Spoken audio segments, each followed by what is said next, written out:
আপনার আপনার সাজেশন গুলো ভালো লাগতেছে, তাই ওই জন্যই ফোন করে মাল। আগে আগে যে আপনি আমার মাল ব্যবহার করলেন কেমন রেজাল্ট হয়েছে? পাইছি, ভালো ভাই, ভালো পাইছি। কিসে ব্যবহার করেছিলেন যেন? বটবটিতে করছিলাম। বটবটিতে? বটবটি কেমন ফসল হয়েছে? কেমন? হ্যাঁ হয়েছিল, ভালো হয়েছিল। ভালো হয়েছিল তো? বটবটি ভালো ভালো হয়েছিল। এখন এই যে ভুট্টা করলাম। ভুট্টাতে কেমন রেজাল্ট এসছে? ভুট্টাটা চেহারা হইতেছে। হ্যাঁ, আমি তোর পরে সার কিন্তু দেই নাই।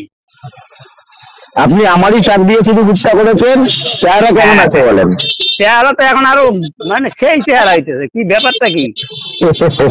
ওইখানে ব্যাপার ওইগুলোই থাকে দাদা। আমরা যে মেটেরিয়াল ব্যবহার করাই না, সেই মেটেরিয়াল দোকানদাররা যারা ভুট্টা আবাদ করে তো, এবার আমি নতুন করেই করলাম প্রথমে আপনার এই থেকে আই না। হ্যাঁ, ওরা বলতেছে ডিএবি দিতে। এতের বাহার দেই গিয়া এখন ডিএবি তো দূরের কথা, ইউরিয়াও দেওয়া যাবে না। মানে এতটা ভালো রেজাল্ট এসছে, তাই তো?